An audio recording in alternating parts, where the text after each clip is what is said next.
Good evening, Auburn family. It is Wednesday night, and it's time for another Auburn Family live stream where we get together here on E2C Network Live and just hang out and talk about what's on our minds when it comes to all things Auburn, the whole of the Auburn experience. This can be Auburn football, sports, anything Auburn related that you want to talk about here on this show, because this show is all about you, your comments, your questions, your calls, your show. And we'll get into a little bit more how you can get involved into the show tonight here in just a little bit as we get started. Speaking of getting started, as we always like to do here on the show, please do make sure that you smash that like button if you enjoy this type of content. It does help us out, helps other people find us as well and be part of the show. Also, right now, this is our check-in period where you can tell us where you're watching from, city, state, international, all of that good stuff. Want to know where you're watching from, how you're watching, if it's on Facebook, if it's on Twitter, if it's on Instagram, however it is. Or Instagram, it's not on there. However you're watching, we want to know where you're watching from, city, state, international, all of that good stuff. Post that in the chat right now. And that is how we get our evening started. As is the case with every Wednesday night, we kind of leave it open to you all. What do you want us to talk about? We tend to stick to a lot of Auburn sports things, but we can get to anything really that you all want to discuss tonight. I know Auburn football is becoming even more prevalent on our minds this evening as we kind of get closer and closer and closer to football season. And obviously, there's some other things going on in the news as well that we can most assuredly discuss. All of that is fair game to discuss tonight. Let me give you some instructions on how you can even get involved. You can just watch. You can comment, ask questions. We'll bring some of your comments and questions up, or you can even call into the show tonight. Everybody has the opportunity to. Up at the top of the chat window, you'll find a link. Click on that link. You can be on camera, off camera, call in. We have several people that do that usually every week. Take advantage of it. There's usually no time limit for how long you can stay on with me, but if there's other people behind you, I might start moving us right along just to make sure we get in as many people as we can tonight. That's how it is, and that's how we have our structure here tonight, really open-ended for you all to enjoy the whole of the Auburn experience. One last reminder as we get things started tonight, this show, as always, has been brought to you by our friends at All Things Auburn.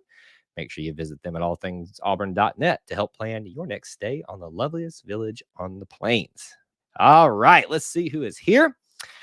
Kevin, don't worry about Colgate.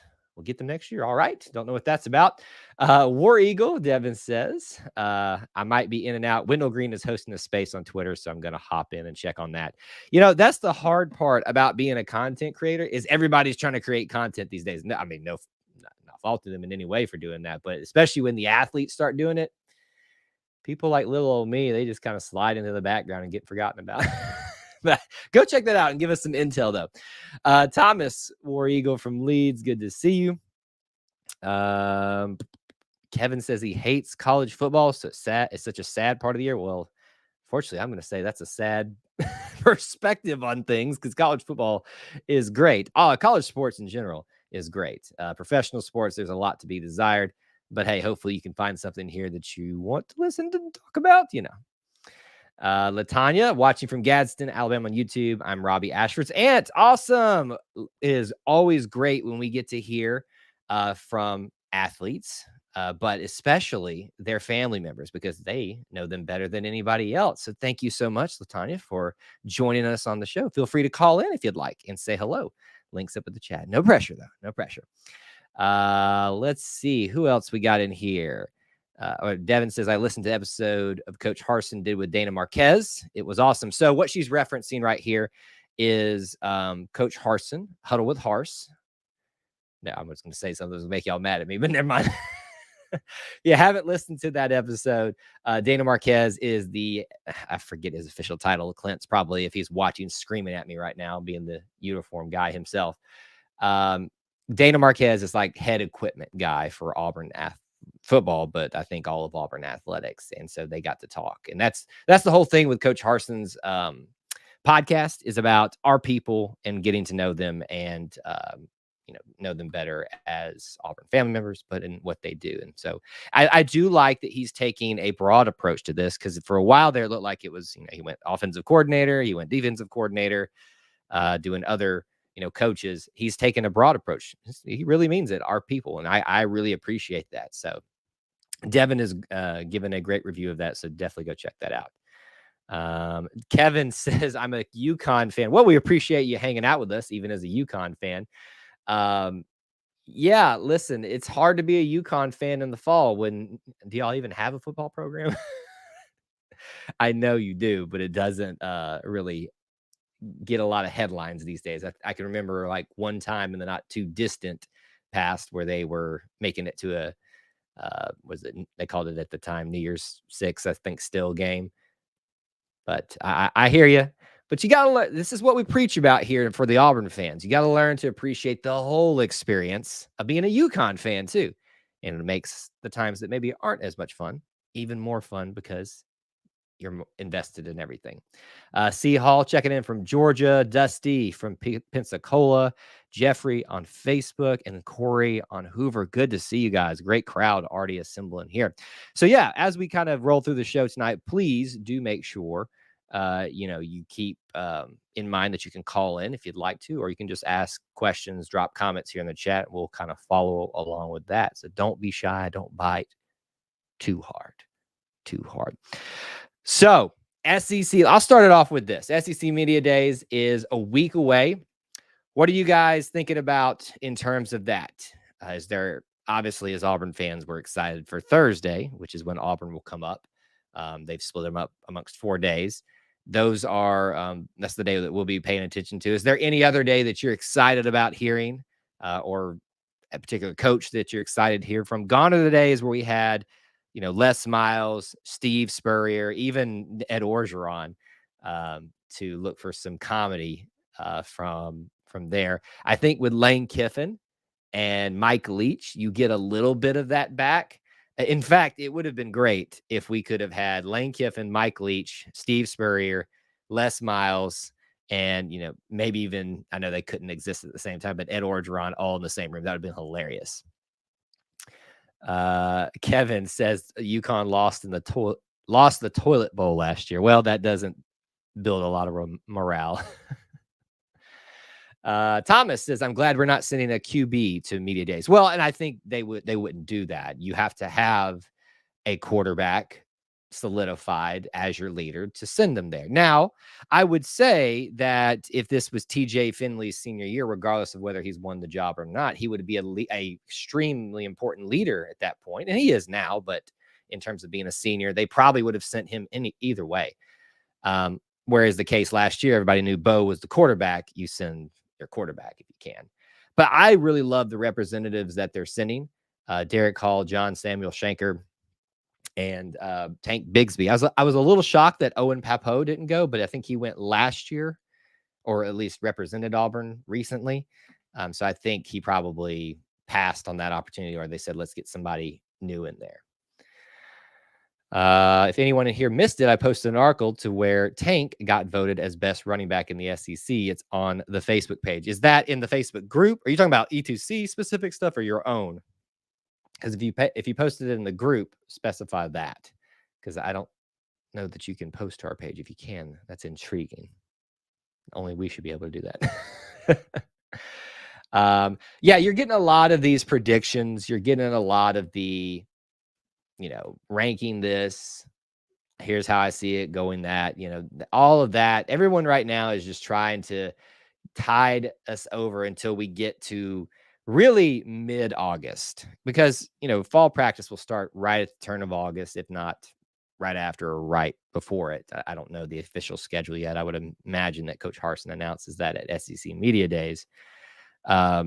We will really start to get that itch, or it'll start being kind of satisfied, if you want to use that terminology, mid-August, when the first wave of excitement of fall practice starting is over with. And now we're really like, all right, it's 2 weeks to game time. Now we're ready. You posted in the Auburn Family Tree. Thank you. Okay. I thought I remember seeing that, Corey. But yeah, you see a lot of those this time of year. Rob says chilling in the MRI imaging room. Wow. Well, we get some pretty interesting check-ins all the time. I can say probably definitively this is the first time that someone has checked in from an MRI imaging room. All right. Hope everything's okay there. Russell checking in from the home of Bo Jackson. Oh, I saw. Yeah, when I watched the podcast again, it obviously wasn't dead somehow. It's all right. Hey, listen, things like that happen. That's the nature of a live show. I do weird things. You guys do weird things, and it's all good, man. It is all good. That's why I love live streams too. Speaking of loving live streams, I want to thank everybody who filled out the survey and gave us feedback. You guys love live streams. I don't know why, but you do. That is very evident, and you will definitely continue to see those here, and you will definitely continue to see more of that stuff as we can do so appropriately. Speaking of which, I'll go ahead and announce this. Tomorrow night, we're going live at 8 p.m. Eastern Time, 7 Central, with Clint Richardson to talk about an interesting topic that he does every single year, crazy Auburn uniform concepts. Now, listen, you're going to see a lot of other publications. They know Clint does this time of year, and they also try to kind of, it's not like they try to kind of do it at the same time as him. I saw one today. This is the guy that you want to be paying attention to in terms of having fun with Auburn uniform alternates, not just football, not just basketball, but more than that. He does an article every single summer, just came out this week. And we'll be talking to him about that. And he'll be showing you some of that here on the call tomorrow night at 8 p.m. So I hope you guys can join us here again. Let's see. He says 24-year-old military knees is why he's there. Well, again, as Russell says, thank you for your service. And I hope that those knees are okay. I would imagine, I can only imagine what my knees have been through and are go through as I continue, hopefully, through the many years left in my life. I can't imagine what military knees have had to put up with. Jeez, that's tough to think about there. So yeah, the survey, I'll give you guys a little bit of insight too. Learned you guys are predominantly on YouTube. What I'm starting to see a trend more is that people, at least our audience, is leaning more and more on just YouTube stuff and less on audio podcasts, which is the first time that I'm seeing that for us. There's reasons for that, but also I think overall as well. If you guys, a quick poll of the room, do you listen to audio podcasts? If you're not listening to ours, you need to, because there's content there that you can hear most of it here or watch most of it here, but there's some stuff there that you won't get anywhere else. All right, we got our first caller tonight, so let's check in with him. He's one of our regulars. He's been schooling us every single week. Mr. Thomas, what's going on, sir? How are y'all this evening? What's up, E2C family? What's going on, man? Just happy to be here for another week. One less week that we have to wait till college football starts. Dang right. I'm excited. I'm still counting down the hours, man. I can't wait. Got like a little ticker on the wall there of just, countdown to kickoff type of thing. Just, man, if I could get one, you better believe I'd put it up. Yes. I need to. So I don't see it anywhere, but I used to have this thing that you could like do the scoreboard thing on it, and it would have the time on it. I don't know if it can do a countdown. That's what I should have, like in the background back here, countdown to kickoff or something like that. But there's probably an app somewhere. Oh, there's always an app, man. Doesn't matter what it is. It's how to pick your nose. There's an app for it. So. Anyway, enough about that weird stuff. I know you're going to take us to school this weekend. Last week we talked about, if I remember correctly, we did linebackers, right? That's it. Yep. So we're moving on to the last part of the defense, the defensive backs this week. Let's hit them up. Give me some knowledge. All right. I'm going to start with my favorite transfer, because there were plenty of them, and that's going to be DJ James, the guy from Oregon. Yep. So first thing that sticks out is speed, and the second thing that sticks out is he can tackle. He tackles folks, and he does it real well. So he's about 6'1". He's in the high 170s, low 180s in his weight. So he's got a lot of width. He's got a lot of range to him. And from all the games that I rewatched, the guy's really not bad at all. And the reports out of the player-led workouts is this dude's fast. Yeah. So I'm really looking forward to seeing him. I think he's probably gonna, if he's not a starter, he's gonna play real significant snaps. And you don't leave Oregon as a starting DB to come to Auburn and not be a starting DB. Yeah, and I remember correctly, he's originally from Alabama. Do you remember if that's correct? I believe so. So I it made believe, a lot of sense that way for him to come home. yeah, But, yeah, you're right. You leave a starting position, or even if it wasn't a significant playing time at Oregon, you don't leave a Power 5 to another Power 5 just because it's home. You think that you're going to get a start out of it, or at least have a legitimate chance to start. right. You don't transfer just to coast along and take it easy just to be home. Not at the level that I've watched this guy compete at. This dude's ready to play. I think he's good. I really do. I'm excited for him. Yep, I'm excited for him. There, we got some clarification out of Spanish Ford. It's been so long since that transfer announcement came through. I forgot exactly where he was from. Yeah, the week you read the article, you've got it. You know everything about the guy, and 3 weeks later, you go, "Yeah, that one." that one right there. Yeah. Well, the more we get, the more we're gonna have to do that. So let's bring him. Exactly. Next is Nehemiah Pritchett. Like I know we don't have a Roger McCreary this year, but we've got a Nehemiah Pritchett, and I'm happy. Yep. He's one of the top guys in the country at defending the pass. He's knocking it away. That's good. Yeah, that's the aspect of it, is either take it away from him or make it where he can't catch it. That's your job. Make sure he's not open, and he is excellent at that. And he's a vocal leader. He is he's got some seniority within that particular position and in the defense. And that he's a fighter, man. I love it. I'm really excited about Nehemiah Pritchett this year. Yeah, I love the fact that we've got two guys, and I know you're going to talk about another in a little bit, that are back that can kind of take the reins of a Roger McCreary type of thing. Let's just be honest, you're not going to replace Roger McCreary, at least right away. No. But the groundwork and foundation that has been laid consistently from even over a regime change of having a star defensive back, usually a cornerback, hopefully is still there. And it's a lot like we talk about with these wide receivers too. There's so many guys that are talented enough to take that opportunity that's been given to them. You just got to be willing to take it. Nobody's really done that thus far wide receiver wise, but we've seen good flashes out of Nehemiah. We've seen good things out of Jalen Simpson. I think one of those guys, Nehemiah, could be the guy that, you're looking at the end of the year. It's like, wow, he took a turn. Yeah. And I'm confident with having him there. I really am. Another guy we got is Keante Scott. He was the #1 JUCO cornerback that transferred in. And we do play multiple defenses, and we have need for these guys. So clearly, you don't come here unless you think you're going to play. Right. Because you're not going to walk in and take Nehemiah Pritchett's spot. Mm-hmm. You're probably not going to take DJ James' spot either, because these are guys that are Power 5 starters. Yeah. I think if any time there was to be at Auburn where you think I have a legitimate chance to if not start, play a lot, you watch last season, you're like, oh yeah, Auburn needs help. So, I think that just that alone, everybody's like, I'll give it a shot. Yeah, and then a lot of people said I'm not touching it too. Yes, that is a fair point as well. And there are moments this past season where I'm like, I don't blame you. But I hate to think that way, but you look at some of the things we've been through, and it's like, do I want to be part of that mess? I do, because I love it. I'm just that much invested, but can't help it. Auburn man. Yes, exactly. Real quick, Devin, great question about Big Cat Weekend. As soon as we're done here and we get a little break between calls, we will discuss Big Cat Weekend for you. Continue, sir.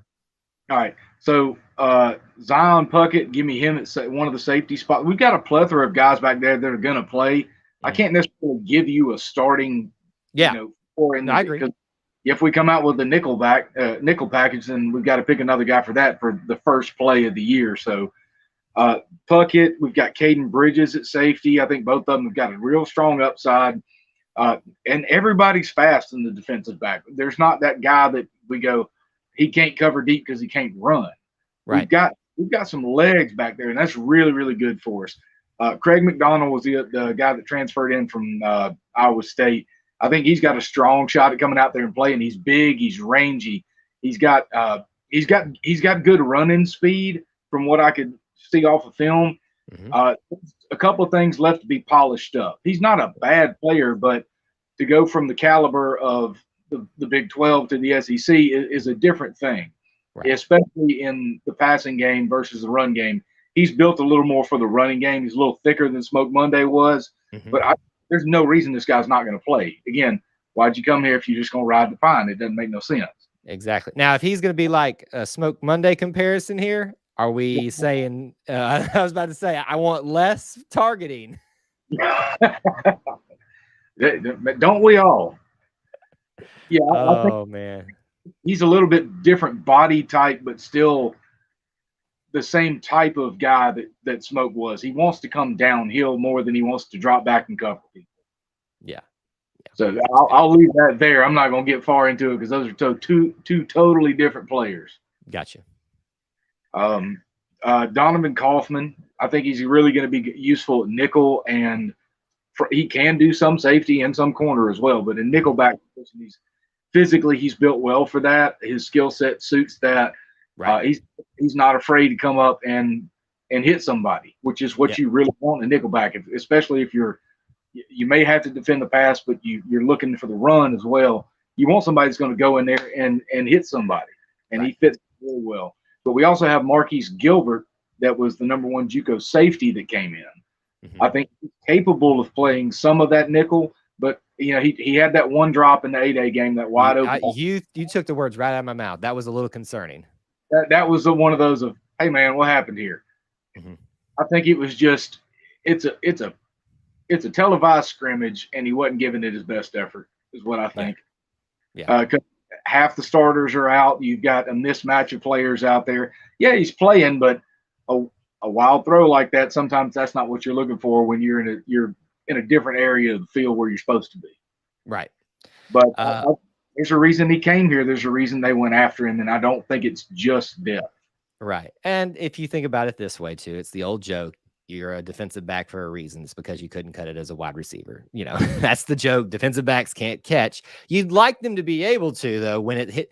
This is the thing. It's like when it hits you here, that's a no-no. And if I remember correctly, that's the one he missed, is it hit him square in the chest. And I was like, oh, come on now. You got to get that. Don't let it come through the hands and hit you in the chest. I was hands out here. I'm knocking my microphone, but you get the picture. Yeah. Oh yeah. I was taught. Yeah. Use your hands. And I've heard that joke 100 times before.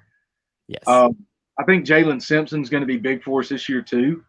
Again, I like his quickness over his speed. I'm not saying he's slow by any means, but I like the way that he moves and kind of can stop and move in a different direction very quickly.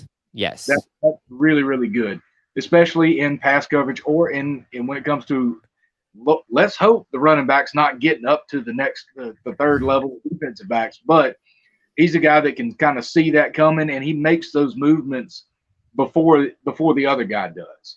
So that influences plays, and that's a good thing. Yep.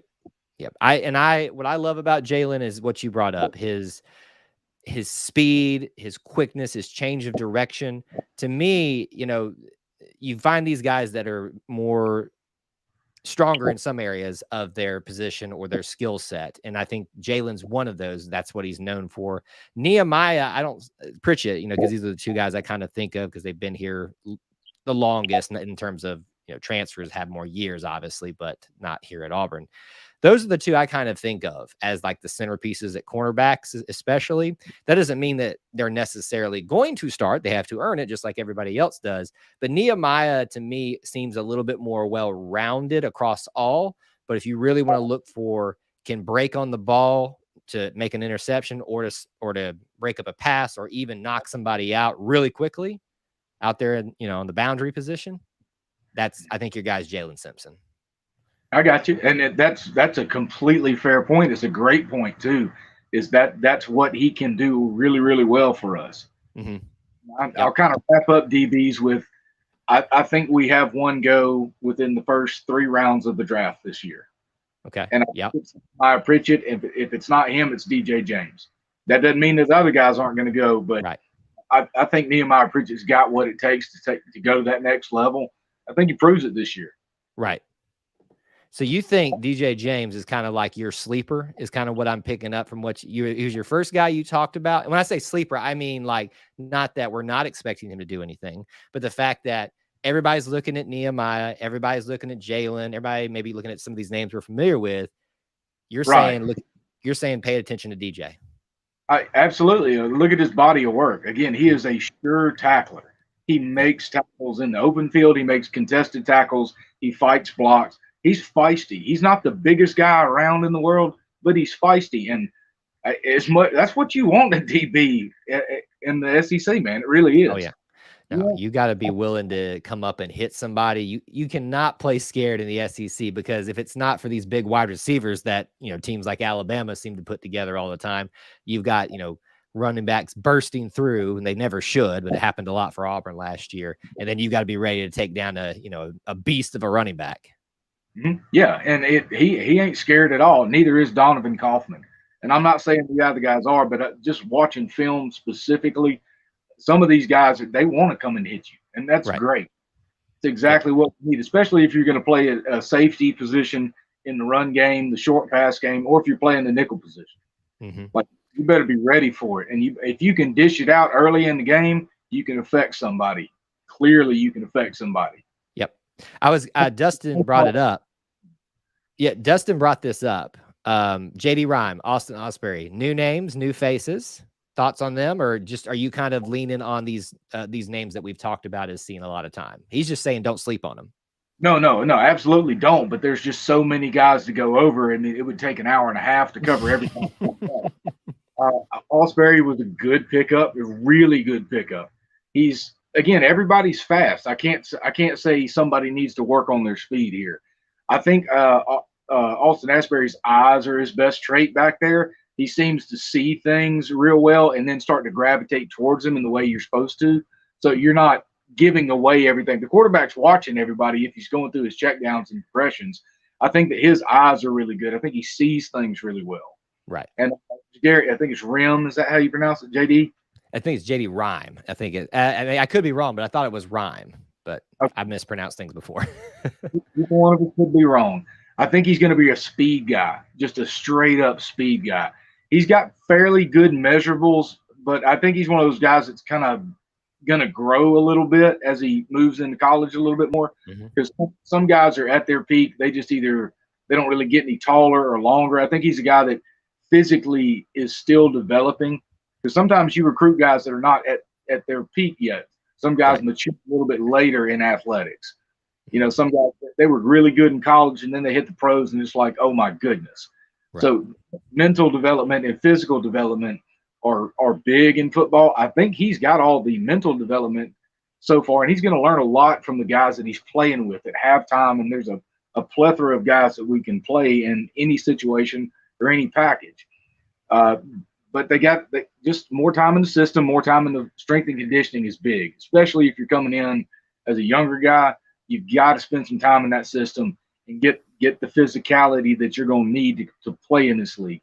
You may be quick enough, but can you withstand a stiff arm from a guy that's 6'2", 230? Or is he going to take your lunch money? I love that. That's a good way of saying it. That's a nice way of saying it too, because there's some other things we can say.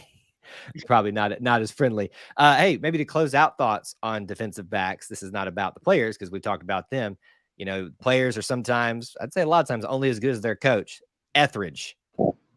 Thoughts on him? What do you think about? Is he the coach that you have to keep on staff and keep happy? I mean, just general thoughts about Zach Etheridge is really what I'm looking for. With the guys that transferred in the defensive backfield and the guys that are still here, didn't leave and are bought into it, yeah, I think he's essential to the staff. He's an Auburn. He can tell them exactly what it's like to go out there in that position and make those plays. Yep. Again, I do miss Rodney Garner because he could do that as well. I was on this grass. I played here. Yep. So can Coach Cadillac. Yes. But I think it's also good to have one on defensive and one on offensive, right? Two of those guys that have, I've been on this grass offensively, I've been on this grass defensively, and, within relatively, there's enough space between them, in terms of what era they played in, because Cadillac was that early 2000s and, Etheridge was championship year. So they've seen two different levels, well, same levels of success. We won't get into the 2014 being gypped, but don't need to open that wound up tonight. But they both have seen tremendous success, and it's good to have their perspective on here. So is there anything else about defensive backs that you needed to get in before we head out? No, but I was looking in the chat, and Dusty let me in on some things that I hadn't seen yet. So that's actually really good news about JD Ryan. JD Ryan. So okay, yeah. Most of my stuff was from pre-spring, but that's good news. I'm glad you said something, Dusty. That that's right awesome. There, how physical he's been. Yep. Yeah, absolutely. Yeah, that's awesome. Yep. That's what you want to hear. Maybe strength and conditioning did more quicker for him than I thought it was going to. Well, and sometimes you think you hear these guys, they've been in high school systems, and nothing against high school, but it's high school, right? And then they just get in here, maybe sometimes early, and it just is the thing that they needed to flip that switch. And before you know it, they're out there in the field as a freshman phenom. Maybe that's what happens. We shall see. I want them all to play. I want fresh legs in there that are reliable legs when we need them. Absolutely. Can we expect special teams next week from you? It'll either be special teams or it'll be some other guys I missed at different positions that we. I love it. Whatever you can do for us. All right, absolutely, man. All right, Thomas. Thank you so much for calling in tonight. Absolutely. Y'all have a great evening. Hashtag E2C for life. Yes, sir. Thank you. Appreciate him calling in. Other caller, you may call back. I saw that you were there. Call back in whenever you can, and I'll get you on the show. You guys can call in tonight if you'd like to. Please do make sure that you hit that button up at the top, or not button, the link up at the top, and it'll get you into the show here, just like we're about to do now with one of our regulars, Mr. Kevin. How are you doing, sir? War Eagle, Cal. How are you, War Eagle, Kevin? What's on your mind tonight? I asked you to have a new hat, and you got me a new hat tonight. I appreciate you following through. Number 12. Number 12. Who are you? So there's a lot of number 12s that have been at Auburn. Which number 12 are you representing? Eli Stove. Eli Stove. Okay. It's funny. I'll say this every time I talk about this publicly and on camera too. I get a little bit more ashamed of myself at the younger age. I used to have a thing against not Daniel Cobb. Well, yes, Daniel Cobb, but Chris Todd, because he kept my boy Cody Burns from being quarterback. He was a number 12. So I'm glad that you are representing for Elijah Stove. I loved Elijah when he was here. He was, if he could have stayed healthy, he would have definitely, I think, had a bigger name after he left Auburn. Yeah. What did Thomas talk about? Thomas tonight, he talked about, I know you got in a little late. He was talking about defensive backs overall. So we talked a little cornerbacks. We talked a little bit about safeties. We talked a little bit about nickel backs. So that was what was on on tap for him tonight. Kevin, it looks like we've got a bad connection with you, sir. So I'm watching the circle for just a second to see if it brings him back. All right, Kevin, call back, buddy, if you can. Yep, we'll have to try you again if you'd like to. Before we see if he comes back, let me address what we talked about a little bit earlier. Actually, here's Kevin. We'll get him back in while we have him. All right, Kevin, let's see if your connection hand stands that time. You back with us, Kevin? Yeah. We might have a bad connection here. Real quick, give me some questions just in case we lose connection again. I think Nehemiah Pritchett and Don Puckett and all the defense players will do their job this year. I sure hope so, because they didn't do their job at times last night. Not from a lack of trying, but they certainly left some of us fans a little bit frustrated at times at the defensive back play. Roger was not one of those that was disappointing, and he's gone. So you're really going to need some of these other guys to step up and be the guys this year. I got a question for you. Hit me with it. If Owen Popo stays healthy this year, our defense will be really good. Well, it sounds like a statement, but yes, if he does, but if you're asking if he stays healthy, that'll be really good. I think Owen's importance to this defense is, obvious. I think when we had him, he made a difference, and when we didn't have him, his departure or his lack of being there obviously made a clear difference. There's also something outside of his athleticism, what he provides in terms of senior leadership, in terms of just experience. When you have a guy out there like that, the team just kind of feeds off of that. It feels a little bit more secure. So the more guys that we can get out there, even if it's not an Owen Papo, a Derek Hall, keep him out there, keep him healthy. You got some of these guys, Marcus Harris, that's been here for at least 2 years now. The more leadership experience wise we can have out in the field with some of these young, talented guys, I think it's going to pay huge dividends, especially at defense this year. Who do you think they put as kick returner or punt returner? Let's see. Tank has done a little bit at kickoff returns. Donovan Kaufman seemed to have that locked down, but I think he had a couple fumbles last year, so I don't know. He's a very athletic guy, so I wouldn't be shocked if he's still out there at punt returner, but I really don't know outside of that. Some of these new guys, they like to get new names, some of these younger freshmen in there that aren't going to redshirt and get them extra, just playing time. So maybe some new guys like that. But right now, I'll just kind of stick to Tank Bigsby and Donovan Kaufman, just in terms of guessing. How about the tight ends? Who do I think is going to start? I think John Samuel Shanker is going to start. I also think Landon King, even though he will be listed at tight end, he's probably going to be more of a wide receiver. But I think he's a given. I'm kind of excited about Brandon Frazier. They said. Go ahead. They said Brian Orson will lead them to the national championship. Maybe so. I hope so, because we definitely need something to get morale boosted around the Auburn family in terms of football, at least as of late. You got one more question for me?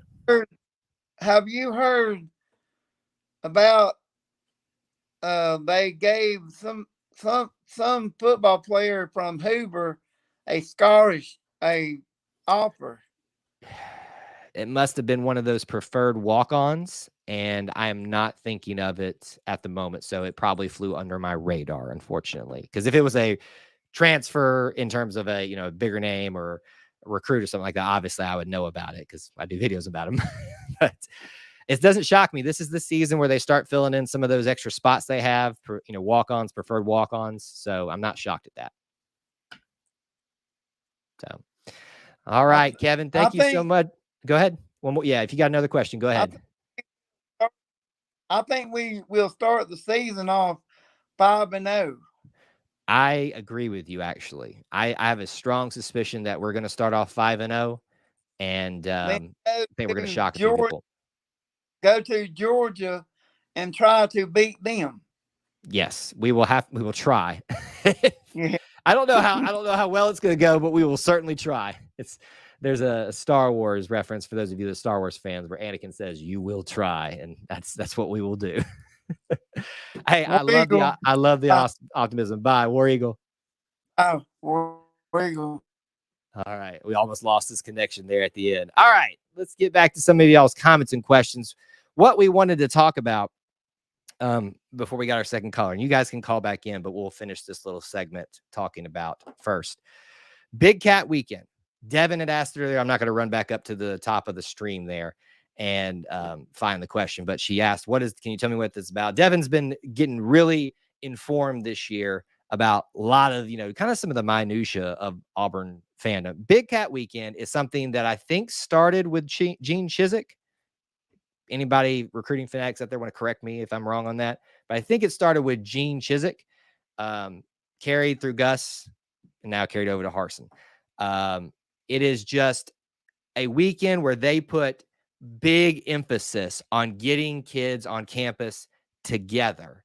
That's talking about, and what you want is to get kids on official visits so that they can kind of give them the whole spiel, because there's unofficial and official visits where they can just show up on an unofficial visit and they don't really get, I don't know the ins and outs of everything, but some of the recruiting experts can tell you more about that. But essentially, it is a weekend where there's emphasis on getting everybody here with their family members so they can kind of bond and kind of get the feel. And a lot of the times what comes out of Big Cat Weekend is at least a commit or two, if not more than that.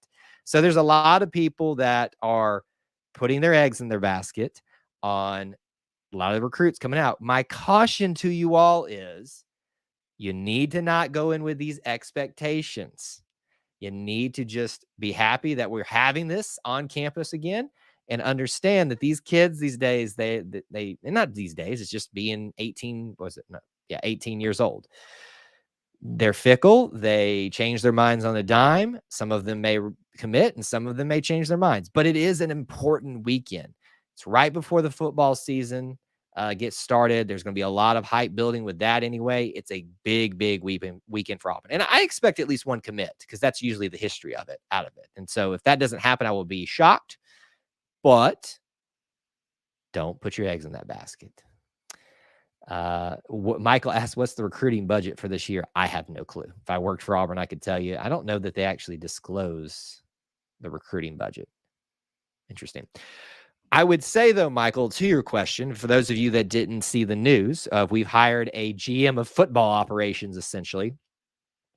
The way I read the article when that was announced, I understood it as it was going to be like a guy between the athletic director and Coach Harsin, but it's underneath Coach Harsin. And so it's, it's kind of weird, right? It's an interesting position to fill. We're stealing a guy from the Dallas Cowboys, and he's basically going to be the guy that heads up recruiting, heads up transfers, heads up, all of the logistics, the development of players to the next level, the stuff that they need help with, that we need help with, mainly off the field stuff. So essentially a general manager. But yet he's going to be underneath Harsin, if I understood that correctly. So that's what's going on. Michael thinks it's a great hire. Thomas, are we saying confirmed commit right now on social media? Is that what's happening? Confirmed commit. Coach Harsin did suggest today, I'm trying to get on Twitter at the same time to try to see if I can see anything about that. You guys let me know if there is a confirmed commit, because I am looking for it. Darren Usher, or however you say it, Usher, just did the Eagle swooping in. So somebody give me the scoop on who exactly that is. I think it's a cornerback, J.C. Hart. Well, here's the great thing, folks. We go live, things happen. This is not a joke. The amount of times that I have gone live or I've gone here with a guest and news is broken. Somebody got fired. Somebody got hired. Somebody committed. Somebody, some big conference announcement. It always happens here. I don't know why that is. Looks like a couple of silent commits will announce on Big Cat Weekend. Hopefully so. There's always this notion out there about silent commits. I don't think they're as common as people think they are, but I'm sure that they happen probably more than I even give them credit for. To me, I know sometimes coaches will ask for silent commits, probably, but it makes me wonder usually if the players ask him for that. Michael, thank you for the kind words, sir. Glad you're enjoying what we're putting out here. Confirm commit over Big Cat Weekend. Yeah, you got me all stirred up here. But Darren Usher is on social media. He's our recruiting coordinator guy, posting an Eagle flight thing. So something's going down. Something is going down. In terms of recruiting, you guys know that we don't do a ton of that here on this channel, but there's 2 commits dates coming up pretty soon this next week. You've got Jelani Thurman, the tight end, on Sunday, and then on Tuesday I think it's Jamal Jarrett. They're not trending if you look at the sites towards us, so I don't know it's them, but maybe that's what's going on right now. Secret commits abound. See, you guys got me all excited thinking that there was a one actually happening here. That's the hard thing about running a show. And when people tell me that news breaks, I have to I got to find out now. Let's see here. Harsin dropped a War Eagle today. That's usually a sign. Yeah, it seems like the trend now is for each coach to have a calling card for when they've gotten a commit. Coach Malzahn was boom. Still does it at USC. He's been doing a lot of those lately for USC. But also Coach Harsin just usually throws out a War Eagle with a GIF, and that's kind of his signal that somebody has committed. So hopefully what everyone is suggesting is that we're already lining up those commits silently. And if a silent commit means that we've got them, we just want to make a big splash on Big Cat Weekend, I'm for silent commits in that, because I think there is something to that. Yeah, it's a little bit subversive in a sense, that you're kind of lying that, you know, these guys came this day and just made that decision then. But hey, it looks good on paper for the people that don't read into it too much. Corey brings up that Cole Cubitt thinks we'll get to a 5-0 start to the season. I saw him post that. I mean, most of the guys and girls that I see posting predictions about Auburn's start are Auburn people. Cole is one. What's his name? Oh gosh, big YouTuber, podcaster. Why am I blanking on his name right now? Anyway, most of them are Auburn people. I think everybody expects Auburn to get out of the home stand 4-1. I think everybody's a little bit concerned about that Penn State game. At least it's not saying that it's going to be easy for Auburn, but I truly do think, I don't think Kevin was lying when he called in earlier. I think Auburn will get out of there 5-0. It's a lofty goal to do, but it's doable, especially with the advantage that we have at home. There's Clint. He's popping in to do his little hand wave as he usually does. Reminder, as we announced earlier, that we're going live with Clint tomorrow night at 8 p.m. Do crazy Auburn uniforms. Don't miss it. Some cool stuff this week. No, I'm not talking about Pate. I know some of y'all listened to him. He probably did as well. Kyle, wow. I mean, I literally, his name is like right here, and I can't pull it out for the life of me. Crane, yes. Jake Crane and Co. I'm not shocked that Crane predicted us to go 5-0. I'm not shocked that Cole Kubelik, and they're usually, Cole Kubelik is one of those guys, is kind of a company guy now for the SEC network. He's usually pretty unbiased, if you can categorize someone unbiased towards their alma mater. But I wouldn't be shocked that he would think that Auburn would go 5-0, even if he wasn't an Auburn grad. I think that should be the expectation. It shouldn't be a cause for panic if it doesn't happen, but that's my expectation. That's a little bit of a preview into my predictions about when I do my schedule prediction show. He predicted we would lose all our away games and win all our home games.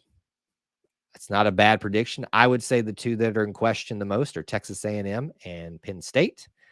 My hope is what has happened is by the time we get to that Texas A&M game, we are so much better, in a much better position than we were when we saw Texas A&M at that time away last year, to where some of those issues that popped up at the end of the game aren't going to be as big of an issue.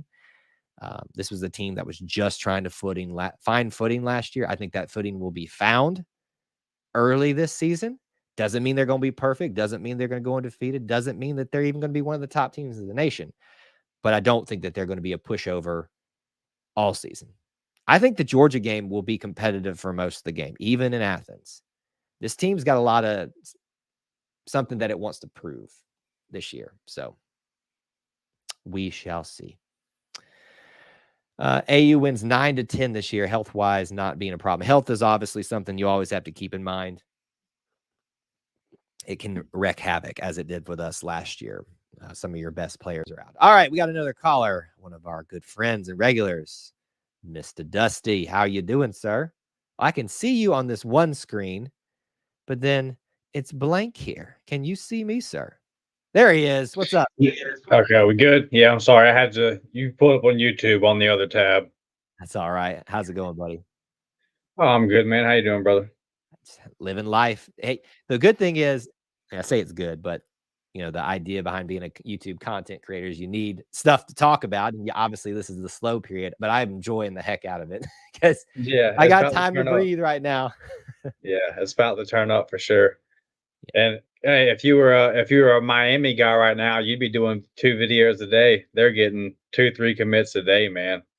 Well, and old Cristobal who's down there now, he was known for being a pretty decent recruiter. That's why a lot of people wanted him to consider coming to Auburn. Yeah. And that's his alma mater, right? Yeah. Yeah. Okay, so you got a guy with his alma mater. Miami is a program with great tradition, not as of late, but historically.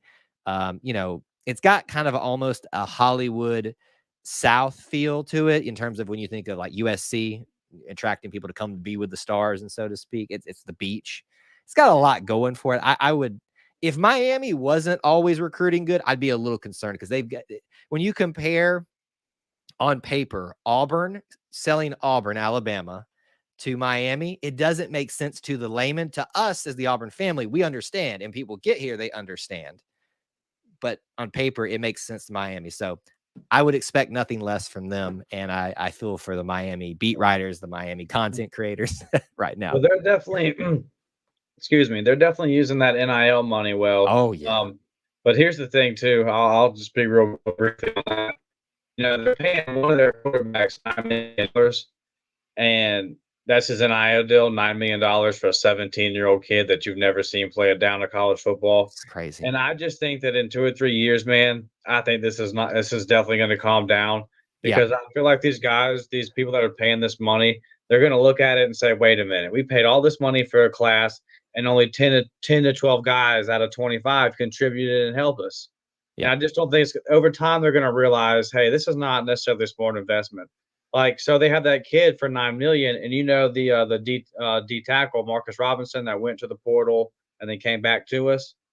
He's from Milton High School, which is, I've said before, is 200 feet from where I'm sitting. It's right across the street from my apartment. Wow. And they have a quarterback that's also committed to Miami.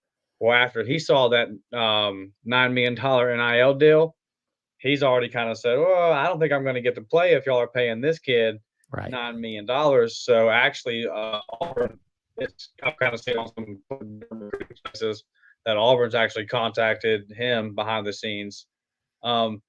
But that's kind of why I wanted to call in was all the recruiting stuff that was popping up. I just have a theory. I don't have a whole lot on this. I do know that the kid from Milton High School here where I'm at, no scholarship offer, nothing, but he has been contacted by Auburn, just kind of, hey, interest, that kind of deal, which happens all over the place. So it doesn't mean a whole lot right now. But with Brock Glenn kind of trending towards FSU, it seems like we're kind of out on him.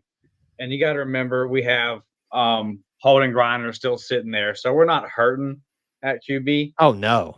I mean, we're fine. You still got Robbie Ashford, who's a redshirt freshman, so it's just not a huge deal for us to get one.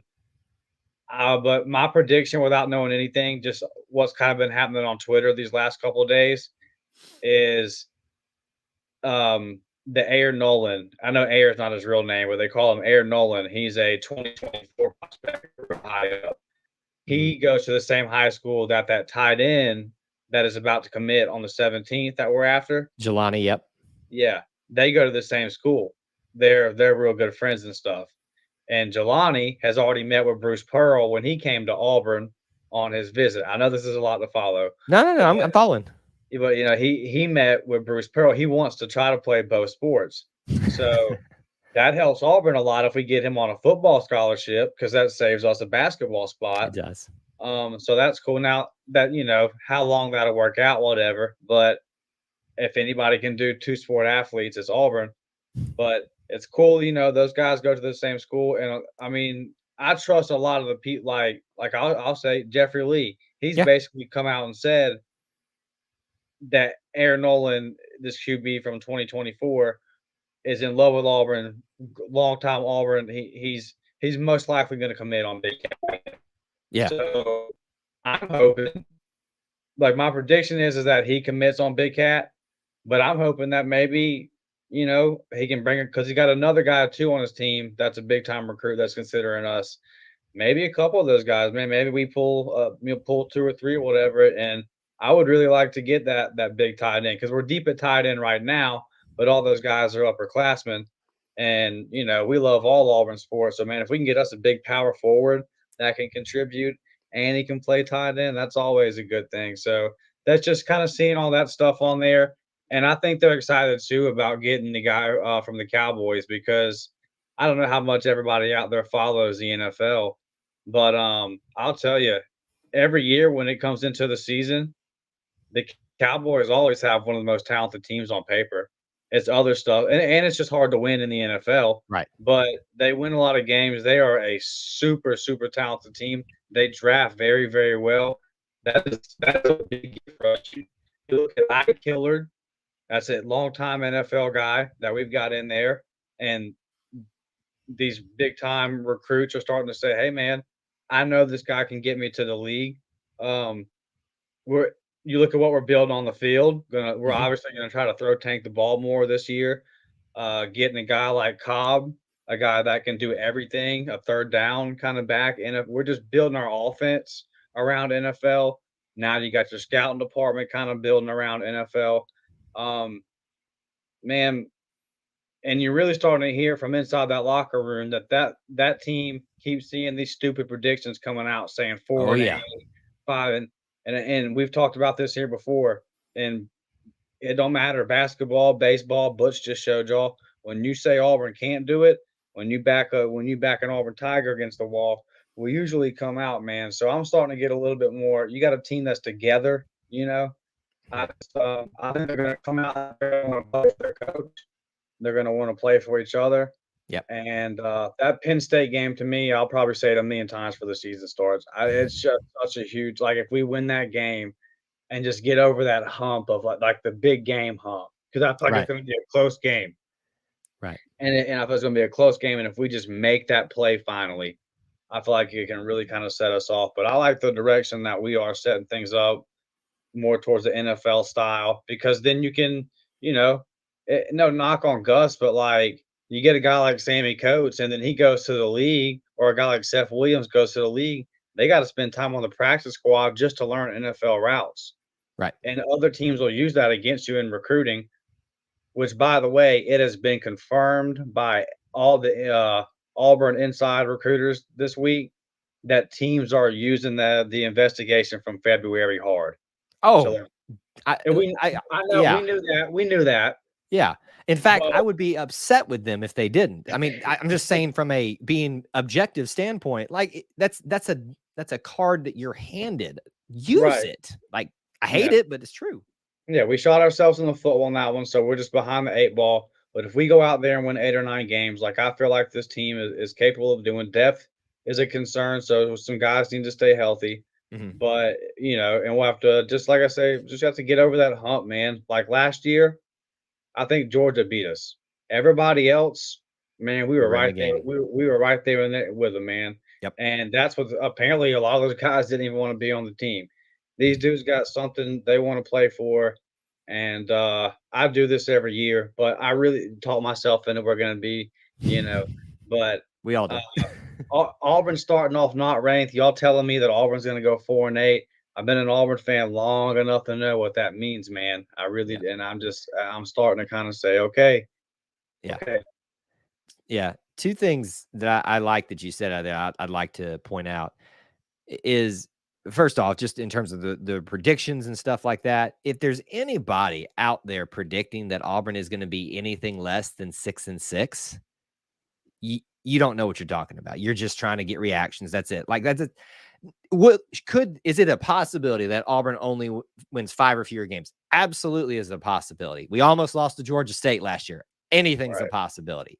Right. But is it likely? No, especially when we have the home schedule set up the way we do this year. Auburn is not going to, I'll just say it now. Auburn is not going to win less than 6 games.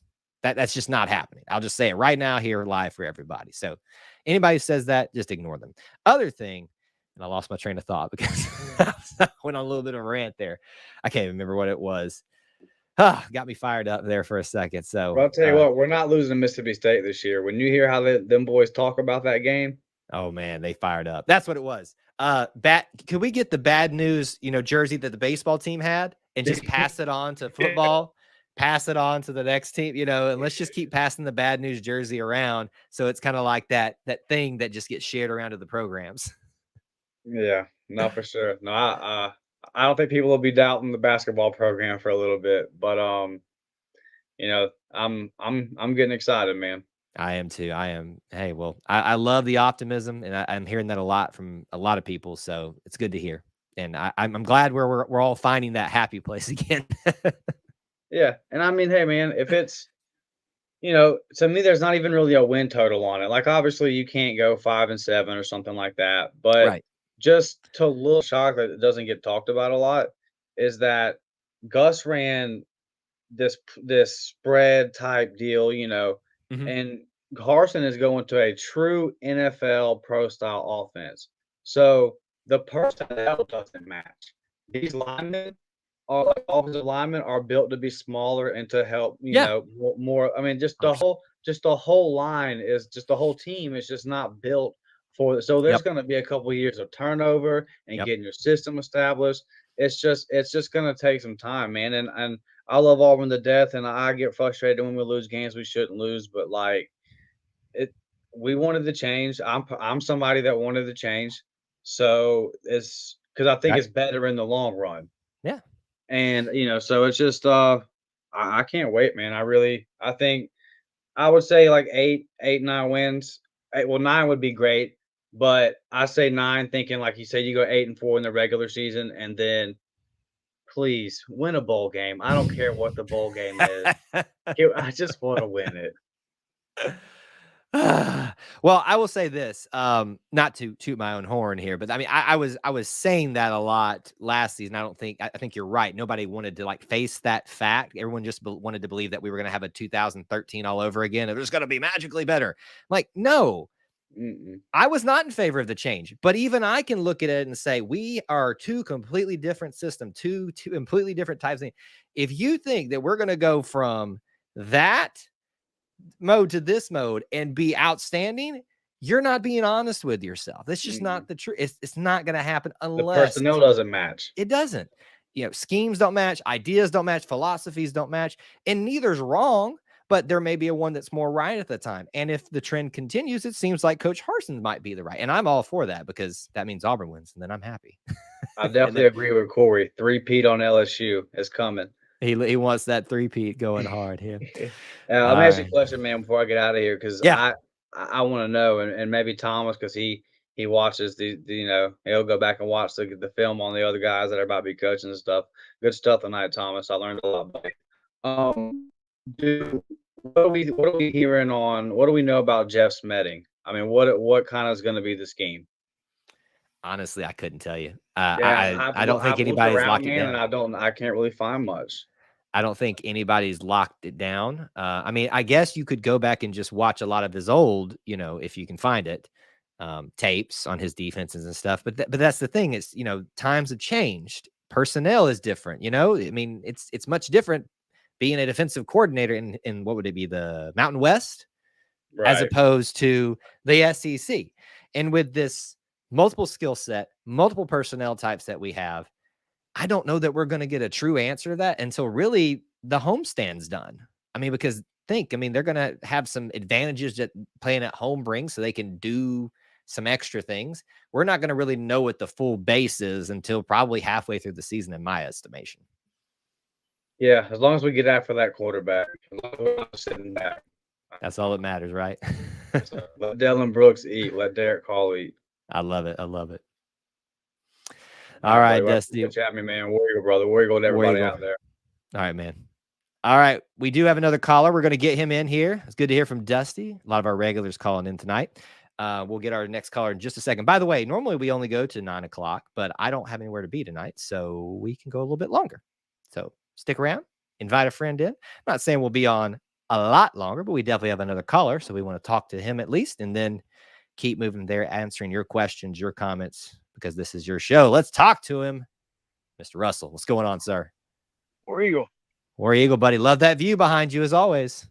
Oh, thank you. Thank you. I'll not show the face as much and try to show the view. That's better. Better for the viewers. Sorry about the call last week, man. It went black and my phone went dead on my end, and then I rewatched the thing and I'm sitting there, got my camera dangerously low to too low. Let's just say it was too low. But I didn't. I honestly didn't even think about that. I did, because initially I was like, why am I have my camera pointed? Yeah, I was like, that's not good. So sorry about that. It went down. It's all right. There was a point where I knew, I was like, oh, he thinks the phone is not live. Oh, it's live. It was definitely dead on my end. I was just like, I was like, well, crap. Sorry, Kyle. I'm surprised you could hear me, because I was talking to you and you couldn't hear me, but I was like, oh man, Kyle. Oh. So anyway, no, it's all right. It was no War Dustbuster moment, so we're good. As long as Grandpa Dustbuster don't call in, we'll be okay. We'll be all right. But yeah, I had to call back this week. I apologize for that. But I was getting into basically I liked Thomas's idea, how he's going through the team like that, and I was wanting to do that. Just get what your opinion was. In my opinion, is kind of mesh them and see what we could come up with. And Thomas beat me to it, but I'm enjoying his segments that you're having each week. They're informative and yeah, they're really good. So I was asking about defensive line last week, and I was going to go more into that, but hearing Dusty's call and hear what he was talking about and some other comments that got me fired up on a couple other things. I'm glad to see that Dusty mentioned that, because I've been trying to talk about it for a little while now, because it seemed like when I started hearing more and more players talk about the chemistry formed from the debacle this offseason, it's just one of those things that can just be a team. I mean, it can just do wonders for the teams I've been on, that we had really great chemistry. We weren't as much talented as our win-loss record indicated. So with the talent that I see Auburn has this year, going along with the chemistry in a second-year program, second-year conditioning, all these positive things, in my opinion, looking up, football teams got to be motivated by the baseball and basketball program, because as good as they're doing, they don't want to be upshown. They're competitive too amongst each other. So, they're hearing it from all sides. You got to think. I talked to you last year about the O-line taking crap before the season. I thought they would have played a little bit better, but year two, I'm expecting even more improvement. With all, 20, when you got 27-year-old seniors on your team, 30-year-old seniors, that's not a bad thing. I mean, we've got like 3 guys that came back that should be gone right now, but which is great for Auburn. So, but anyway, yeah, I was glad to hear Dusty mention that about the chemistry, because I think that's something that I know Vegas isn't taking into effect, and I don't think many people in the SEC are taking into account. Can't wait to see that media next week vote us 7th in the West, just to give us more fuel for the fire for these guys this year. It just feels like one of those years. And like I said, I'm always pumping the sunshine, but I'm trying to be realistic also.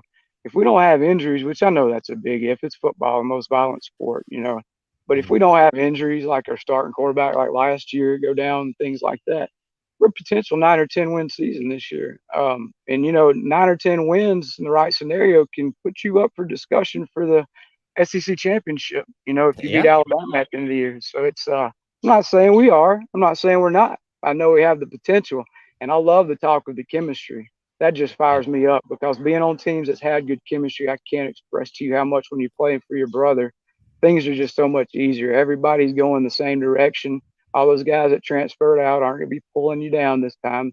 And I wish them all the best of luck. But, we're on to bigger and better, and the replacements Harson's bringing in extremely fire me up. The Jason Jones, the DJ James. I mean, good grief. Robbie Ashford. And I know his aunt's listening tonight. I was glad to see her on here. Always good to hear family members. I asked her how fired up he is. I know he's just itching to get that orange jersey off for some live practice in fall. Watching him in spring, he was driving him crazy, those little one-hand touches. But I didn't know he was that athletic until I saw him in the spring game. But yeah, he turned a lot of heads. Like if you remember, it's not that I was dismissing Robbie when he got here. It's just I knew what he was having to compete against. And then, I go to the spring game and I'm like, kids in the running for the starting job, based off what I've seen to this point from all candidates involved. So, exactly. The talent is there. The question is, who is the best fit for Auburn overall? And, is it Robbie now? Maybe. Is it maybe not? I mean, that could be a possibility too. What I love is, for the first time, we don't have a drop off, at least in theory, after guy number 1. Yeah. Do they have different skill sets? Yes. Yeah. But let's just assume. Let's assume Zach Calzada is the assumed starter. Let's just assume TJ Finley is number 2. I have no reason to think that. I'm just throwing it out there. Let's assume Robbie's right there. Maybe it's a 2A and 2B type of situation. Yeah. If TJ, if heaven forbid Zach got hurt again, knocking on wood, TJ steps in, you've got a guy with SEC experience, has the ability that can handle pressure. Georgia State, I mean, you wouldn't think you'd need that there.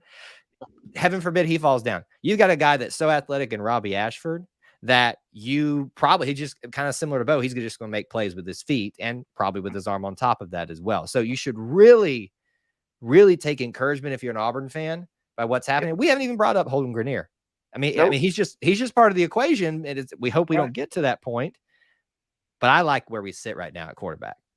I do too. I just keep hearing the fact that Calzada perfectly fits the system they're trying to institute. Big, tall, strong arm quarterback with a little bit of mobility, just to get away and scramble in the pocket. It just sounds like he's cut out for spreading the ball out to all these, which is almost a good thing in a way. I know people really want that dominant one receiver that we don't really have identified other than Shedrick Jackson right now. But in a way, it's kind of good because if you've got 4 guys out there and you've got a guy who can spread it all over the field with that strong arm of his, that's almost more dangerous than having like a top guy and then a couple other 3 guys just to go on. When you've got 4 really good, talented guys that aren't ones, they're just good, and you're spreading them out.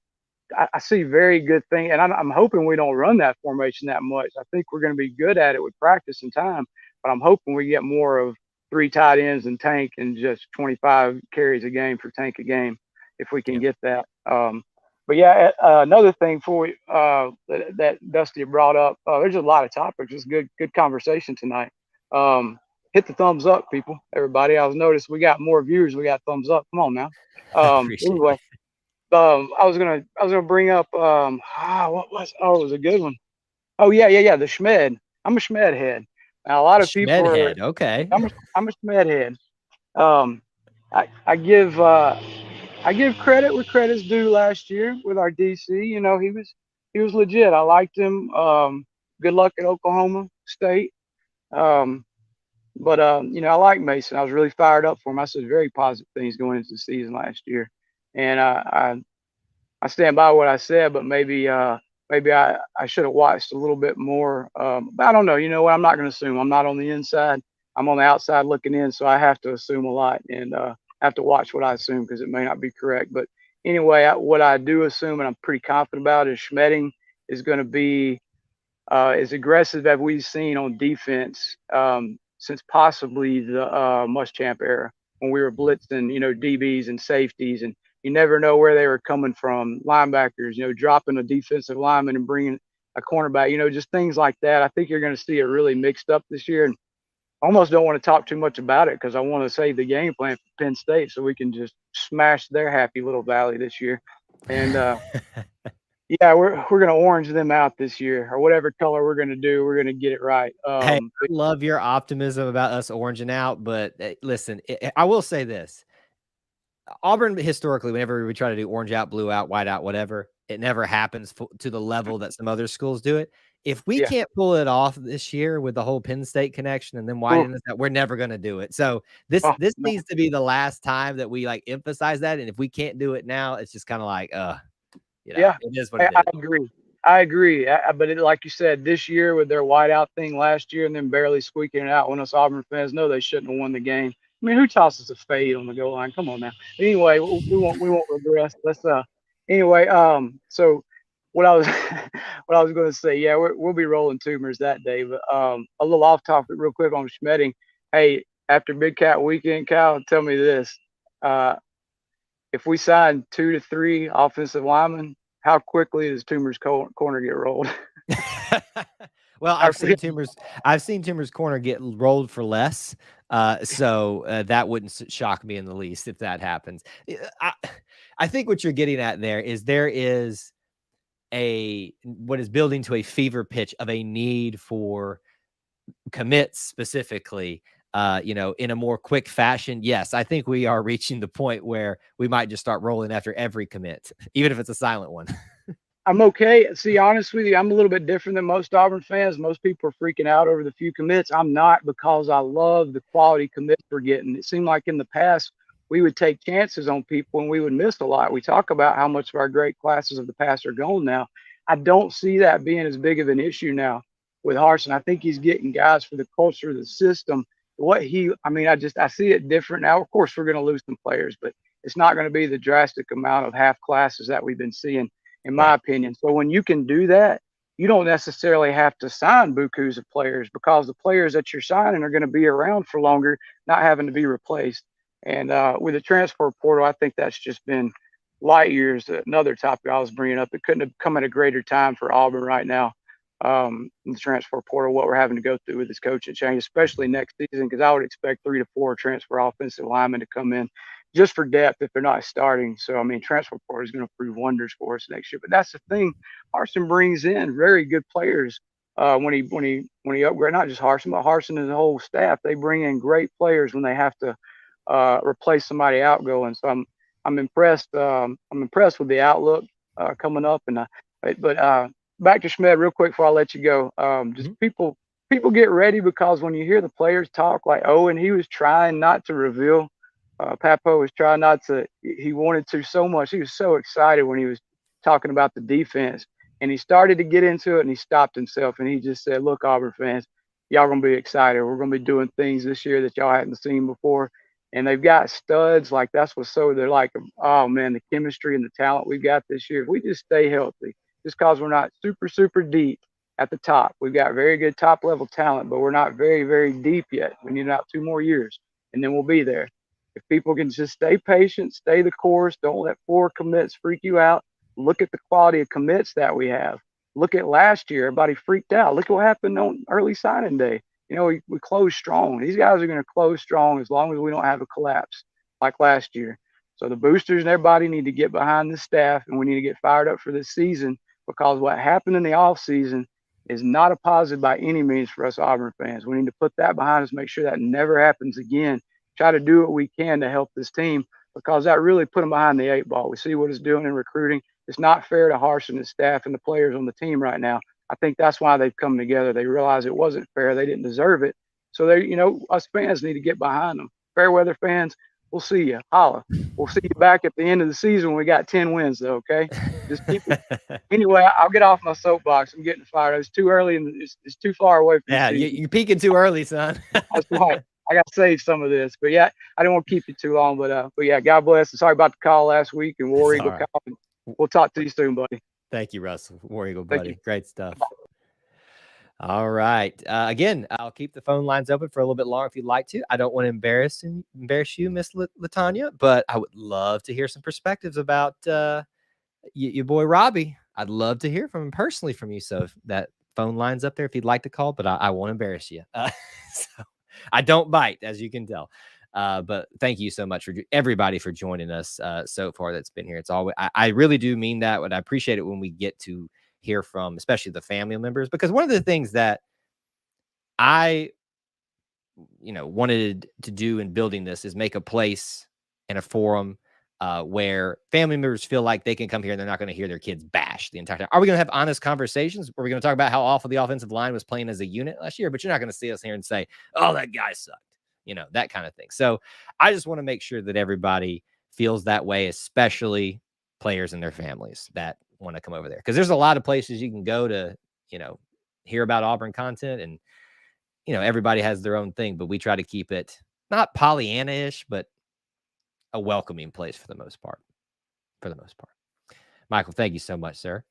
So I know I don't want to switch gears here all of a sudden, and unless we get another call, we'll come back to football, I guess, but we haven't talked a lot about basketball as of late because there's not a lot happening with it outside of the NBA Summer League. Is anybody else watching that right now? I have not sat down and watched a game, but it seems like every other night there is a game with 2 Auburn players in it, or at least one.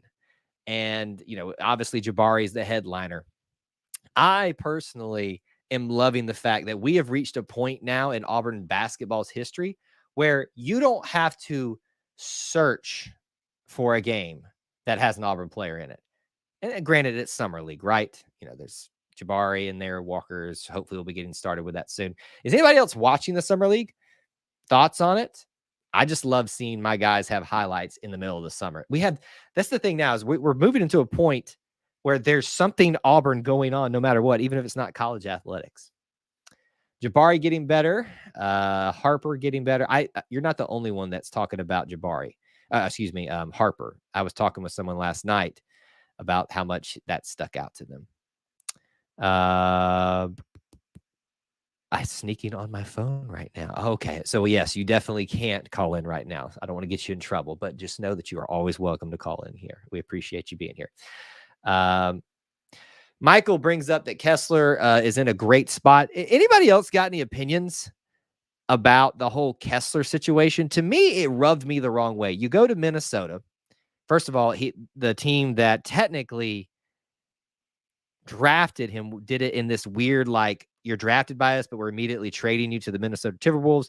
Timberwolves made this big to-do about how they did like a video about him and his dad and him playing with his number and all that kind of stuff. Just made him super welcome. The day after that video comes out, he's gone to the Utah Jazz. So I just feel bad for Walker. I think he's getting used as a piece. I can't blame the guys. I understand that Minnesota got a pretty good center, I believe, out of the deal with him. But I just want to see Walker Kessler out on the floor. That's all I want. And the trade messed that up with the summer league situation.